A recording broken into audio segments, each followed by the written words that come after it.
The velocity time graph for a particle moving along x axis is shown in a figure. ये VT graph आपको दिया है, ठीक। The corresponding displacement time graph आपसे पूछ रहे हैं। तो पहला पोर्शन देखिए, पहले पोर्शन में इनिशियल वेलोसिटी 0 है और वेलोसिटी यूनिफॉर्मली बढ़ रही है। इसका मतलब कांस्टेंट एस्लेशन का ग्राफ है, ठीक है। आराम से समझिए, वेलोसिटी जो है वो यूनिफॉर्मली बढ़ रही है, इसका मतलब एस्लेशन कांस्टेंट है। और जब एस्लेशन कांस्टेंट होता है तो एक्सटी ग्राफ पैराबोलिक शेप होती है। सिंस वेलोसिटी बढ़ रही है तो एस्लेशन पॉजिटिव होगा, एस्लेशन पॉजिटिव होगा तो X T graph parabola opening upward होगा। तो ये वाला पोर्शन मैच करेगा जिसमें एक्सटी ग्राफ जो है वो पैराबोला क्या है, ओपनिंग अपवर्ड है। उसके बाद क्या हुआ, उसके बाद वेलोसिटी कांस्टेंट है और नेगेटिव है, ठीक है। वेलोसिटी क्या है, कांस्टेंट है और नेगेटिव है। तो समझने वाली बात यह है कि एक्सटी ग्राफ की जो स्लोप होती है वही वेलोसिटी होती है।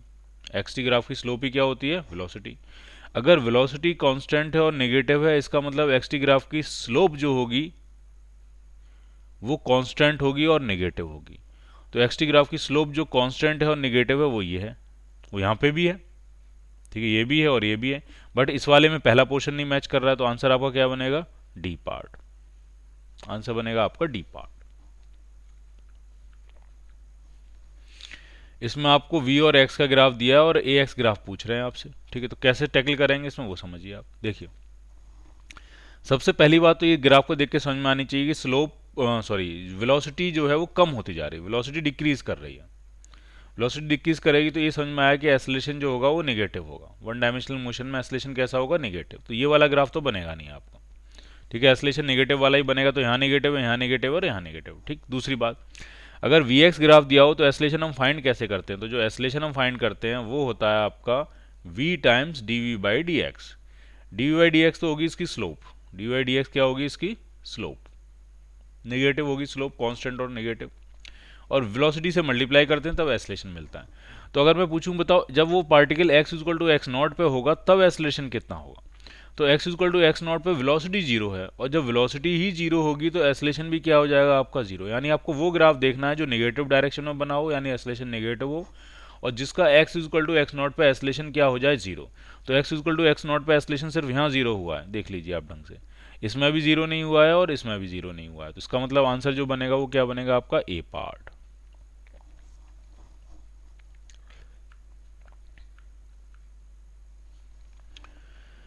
नेक्स्ट क्वेश्चन में आपको एक्स और टाइम की इक्वेशन दी हुई है और आपको एक्स और टी को रिप्रेजेंट करना है, ठीक है।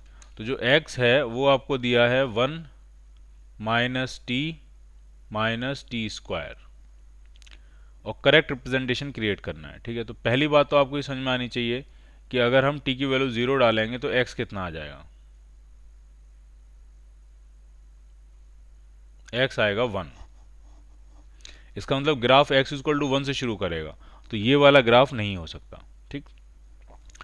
तो x इक्वल टू 1 से शुरू होने वाला ये वाला ग्राफ है, बी सी और डी, ये तीन ग्राफ हैं, बी सी डी। दूसरी बात क्या है कि t के क्वाड्रेटिक इक्वेशन है तो ग्राफ होगा पैराबोला, और t के स्क्वायर का कोफिशिएंट नेगेटिव है तो बनेगा पैराबोला ओपनिंग डाउनवर्ड। तो ये वाला तो होगा नहीं, फिर सी पार्ट तो नहीं बनेगा, पैराबोला ओपनिंग डाउनवर्ड बनाना आपको, ठीक। अब ये भी पैराबोला ओपनिंग डाउनवर्ड है और ये भी पैराबोला ओपनिंग, ये भी पैराबोला ओपनिंग डाउनवर्ड है और ये भी पैराबोला ओपनिंग डाउनवर्ड है, ठीक। अब इन दोनों में से कैसे चूज करेंगे तो वो समझना है। इसमें वन दोनों ही टर्म नेगेटिव है, यानी वन से ये आगे नहीं बढ़ेगा। जैसे ही आप टाइम की कोई भी वैल्यू डालोगे तो वन में से माइनस ही होना है, तो वन से ये वैल्यू कम ही होती चली जाएगी, आगे नहीं बढ़ेगी। तो इसका मतलब डी पार्ट भी आंसर नहीं बनेगा, क्योंकि डी पार्ट में ये जो वैल्यू वन है इससे पहले वैल्यू बढ़ रही है, तो इसमें कोई भी ऐसा फैक्टर नहीं है जो वन से वैल्यू बढ़ाए। दोनों ही निगेटिव हैं तो वन से कम ही करेगा ये, तो सीधे आंसर क्या बनेगा आपका, बी पार्ट।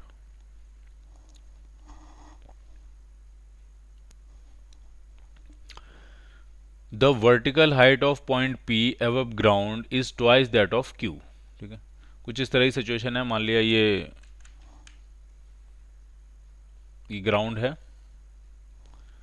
और यहाँ पे P की जो वर्टिकल हाइट, P मान लिया यहाँ होगा, P मैं यहाँ बनाता हूँ, P की वर्टिकल हाइट Q की वर्टिकल हाइट से डबल है, Q कहीं यहाँ रहा होगा, ठीक है।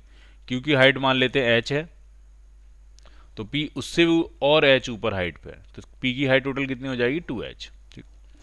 फिर कह रहे हैं कि particle is projected downwards with speed 5 metre पर सेकंड फ्रॉम P। P से हमने पार्टिकल को कहाँ प्रोजेक्ट किया, डाउनवर्ड डायरेक्शन में प्रोजेक्ट किया 5 की स्पीड से।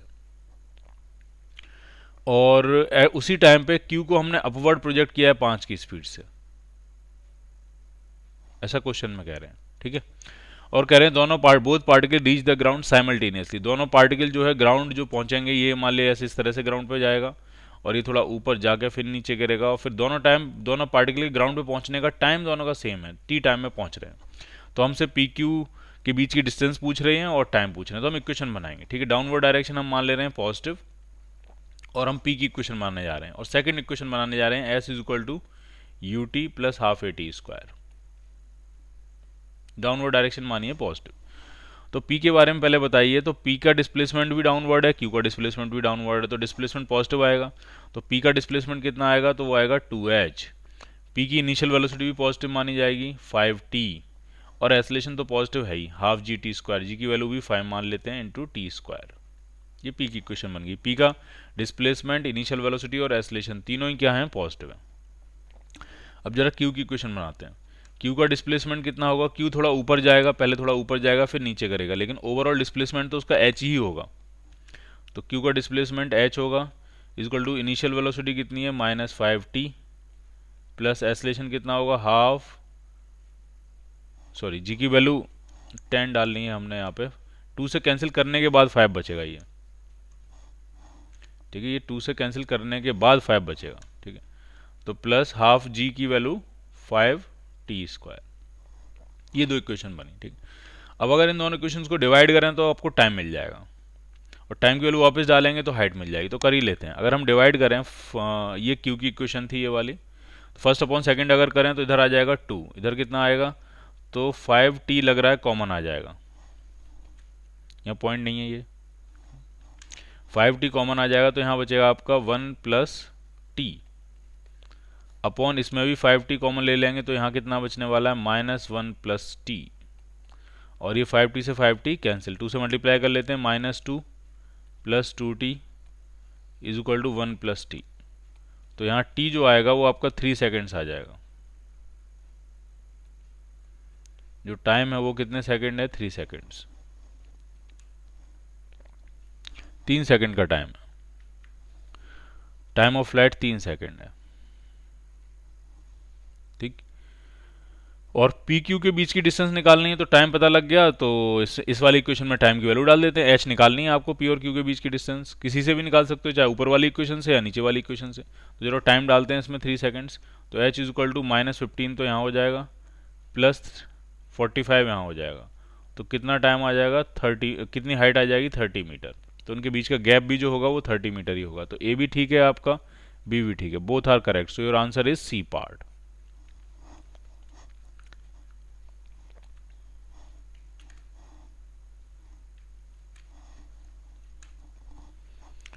अगला क्वेश्चन करते हैं। Among the 4 graph shown in a figure there is only 1 graph for which average velocity over the time interval 0 to t can vanish for a suitably chosen t। ये कह रहे हैं 4 ग्राफ में से एक ग्राफ ऐसा होगा जिसमें एवरेज वेलोसिटी जो है वो 0 हो जाएगी। किस टाइम इंटरवल में, 0 से t में, 0 से t में, और t आप जो मर्जी वो चूज कर सकते हो।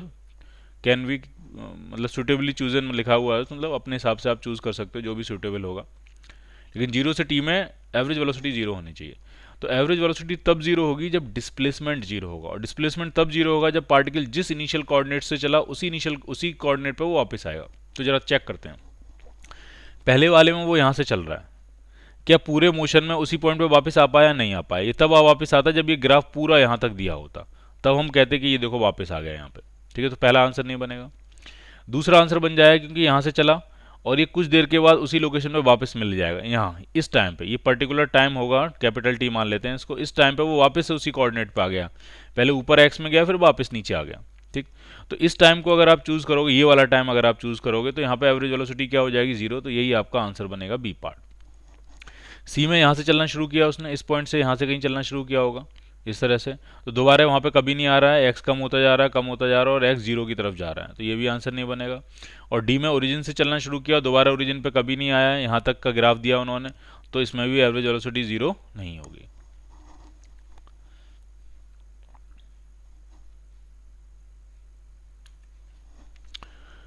अगला क्वेश्चन करते हैं कि एक लिफ्ट है 8th फ्लोर से आ रही है और चौथे फ्लोर पे पहुंचने वाली, रुकेगी वहां पे। Taking ground floor as a origin ground floor को आपने ओरिजिन माना है और पॉजिटिव डायरेक्शन अपवर्ड मानी है। तो इसमें 3 क्वांटिटीज में पूछ रहे हैं क्या है। तो सबसे पहली बात v वेलोसिटी है, ये पता है, तो v तो वेलोसिटी तो पक्का है, 8 से 8th फ्लोर से वो चौथे फ्लोर पे पहुंचने वाली है और रुकेगी वहां पे, तो वेलोसिटी तो निगेटिव ही होगी और रुकेगी तो रिटार्ड करेगी, इसका मतलब एस्लेशन ऊपर की तरफ होगा, यानी एस्लेशन पॉजिटिव हो जाएगा। अब इसमें x को लेकर डिस्प्यूट है कि x क्या चीज़ है, x डिस्प्लेसमेंट है कि लोकेशन है। अगर x लोकेशन है, ठीक है, तो कोऑर्डिनेट्स 0,0 पे उन्होंने ग्राउंड पे बताए हैं और ऊपर वाली डायरेक्शन पॉजिटिव बताई है। तो x अगर कोऑर्डिनेट है, x अगर लोकेशन है, तो x की वैल्यू पॉजिटिव होगी। लेकिन अगर x यहाँ पे डिस्प्लेसमेंट है तो वो ऊपर से नीचे आ रहा है, तो x की वैल्यू नेगेटिव हो जाए।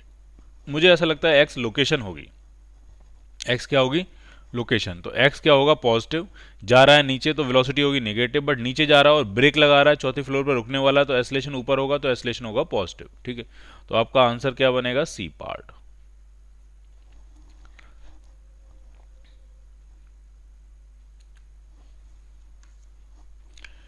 इन one dimensional motion instantaneous speed के बारे में दिया हुआ है कि वन डायमेंशनल मोशन है, ठीक है, पार्टिकल एक ही लाइन पे मूव कर रहा होगा इस तरह से। ये मान लिया ओरिजिन है 0,0 और मान लिया पार्टिकल एक्स एक्सिस पे मूव कर रहा है, ठीक। वन डायमेंशनल मोशन, उसकी स्पीड पे कंडीशन दी है कि स्पीड 0 भी हो सकती है और v0 तक हो सकती है। v0 से ज़्यादा नहीं हो सकती, v0 भी नहीं हो सकती, v0 तक होगी, यानी v0 अप्रोच कर रही होगी, ठीक। अब आपसे कुछ चीज़ें पूछ रहे हैं इसमें, तो जैसे कह रहे हैं कि the displacement in time t must always take non negative values, कह रहे हैं डिस्प्लेसमेंट हमेशा पॉजिटिव होगा। तो ऐसा जरूरी नहीं है, क्योंकि ये कंडीशन तो स्पीड पे है, वेलोसिटी पे नहीं है। और स्पीड पे है तो डायरेक्शन तो आप अपनी मर्जी से चूज कर सकते हो, जिधर जाना चाहो उधर जा सकते हो। दो डायरेक्शन है आपके पास, एक डायरेक्शन नेगेटिव की, एक डायरेक्शन पॉजिटिव की। तो आपका मन हो आप नेगेटिव में भागते चले जाओ किसी स्पीड से v0 से कम, तो डिस्प्लेसमेंट नेगेटिव हो जाएगा, और इधर चले जाओगे तो डिस्प्लेसमेंट क्या हो जाएगा? पॉजिटिव हो जाएगा, ठीक। तो नॉन नेगेटिव लिखा है तो ये गलत है। दूसरे में कह रहे हैं कि डिस्प्लेसमेंट जो होगा वो time t, capital T time में इस रिलेशन को सेटिस्फाई करेगा, यानी पॉजिटिव में बड़े से बड़ा डिस्प्लेसमेंट हो सकता है v0t और नेगेटिव में बड़े से बड़ा डिस्प्लेसमेंट हो सकता है -v0t। तो ये सही कह रहे हैं। क्यों? अगर आपको पॉजिटिव डायरेक्शन में मैक्सिमम डिस्प्लेसमेंट चाहिए तो आपके पास जितनी मैक्सिमम स्पीड है उसी मैक्सिमम स्पीड से पॉजिटिव में भागते चले जाओ। तो वो स्पीड कितनी है? v0। तो v0 से अगर आप भागोगे पॉजिटिव में तो कितने दूर तक चला जाएगा? v0t तक। बट v0 है नहीं एग्जैक्टली आपके पास 0.99999 v0 इस तरह से होगी, तो v0t तक नहीं पहुंचेगा, v0t से थोड़ा सा पहले रह जाएगा, इसलिए यहाँ पे इक्वलिटी नहीं लगाई है, सिर्फ लेस देन लिखा है। अप्रोचिंग होगी ये, यहाँ पहुंचेगा नहीं, क्योंकि वेलोसिटी v0 है नहीं आपके पास, उससे थोड़ी सी कम है, यहाँ इक्वलिटी लगी नहीं है। इसी तरह से अगर v0 से थोड़ी सी कम वेलोसिटी से नेगेटिव में भागते चला जाएगा तो उसका डिस्प्लेसमेंट -v0t से थोड़ा सा कम होगा। तो ये जो रिलेशन लिखा है ये एकदम सही लिखा है कि पॉजिटिव में कितना दूर से दूर जा सकता है और नेगेटिव में कितना दूर से दूर जा सकता है। तो आपका जो करेक्ट आंसर है वो क्या है? B part. दूसरा कह रहे हैं एस्लेशन हमेशा नॉन नेगेटिव होगा, एस्लेशन हमेशा पॉजिटिव होगा। ऐसा जरूरी नहीं है, अगर पार्टिकल आगे जाके और पीछे लौट के आएगा तो ऐसा तभी आएगा जब एस्लेशन क्या होगा? नेगेटिव होगा, ठीक है। मोशन का टर्निंग पॉइंट नहीं है, ये भी गलत है, मोशन का बिल्कुल टर्निंग पॉइंट होगा। टर्निंग पॉइंट की कंडीशन ये होती है वेलोसिटी 0 हो जाती है एक मोमेंट के लिए, और वेलोसिटी 0 अलाउड है। देखिए वेलोसिटी जो की वैल्यू जो 0 है वो यहाँ पे अलाउड है, तो टर्निंग पॉइंट बिल्कुल होंगे, ठीक है। तो इसका जो करेक्ट आंसर बनेगा वो बनेगा बी पार्ट। अगले क्वेश्चन में डिस्प्लेसमेंट दिया है आपको पार्टिकल का, x is equal to t-2 का होल स्क्वायर, ठीक। इसको अगर हम एक्सपेंड करें तो x जो बनेगा वो बनेगा आपका t² प्लस 4 माइनस 4t, ठीक। और कह रहे हैं पहले 4 सेकंड में डिस्टेंस पूछ रहे हैं, ठीक है। तो जरा बताइए x इज इक्वल टू 0 पे वो होगा कहाँ? अगर हम x एक्सिस बनाएं इस तरह से तो x इज इक्वल टू 0 पे कहाँ होगा? तो अगर आप sorry time is equal to 0 पे कहाँ होगा? टाइम इज इक्वल टू 0 जब आप डालोगे तो x की वैल्यू 4 आ जाएगी, यानी वो 4 पे होगा। t इज इक्वल टू 0 पे कहाँ मिलेगा? वो x इज इक्वल टू 4 पे मिलेगा, ठीक। अगर t is equal to 4 seconds पे देखें कहाँ होगा? t की वैल्यू 4 डालोगे तो 4 माइनस 2 2 का स्क्वायर 4, यानी 4 सेकंड पे भी वो वहीं होगा। t इज इक्वल टू 0 पे भी वहीं होगा और t is equal to 4 second पे भी वहीं होगा, x इज इक्वल टू 4 पे ही होगा वो, ठीक। इसका मतलब या तो वो चला ही नहीं या चला तो लौट के वहीं आ गया। तो यहाँ चला नहीं वाली बात तो नहीं होगी, क्योंकि वो चल तो रहा है, टाइम के साथ एक्स कोऑर्डिनेट बदलेगा, लेकिन वो लौट के वहीं आ गया होगा। तो कहाँ तक जाके लौट के आया होगा वो चेक करते हैं।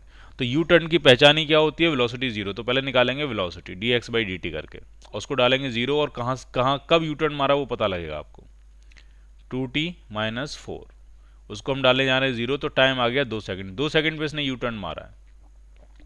2 सेकंड पे होगा कहाँ, तो अगर हम टाइम की वैल्यू 2 सेकंड डालेंगे, इसमें टाइम की वैल्यू 2 सेकंड डालेंगे, तो जैसे ही आप इसमें टाइम की वैल्यू 2 सेकंड डालोगे तो x जीरो आ जाएगा। इसका मतलब ओरिजिन तक घूम के आया है वो, ठीक है। x इक्वल टू 4 से चला है और ओरिजिन तक घूम के आया है, और फिर ये वापस x इक्वल टू 4 पे आया। तो टोटल डिस्टेंस कितना चला, 4 मीटर इधर गया और 4 मीटर वापस आया, तो टोटल डिस्टेंस चला 8 मीटर।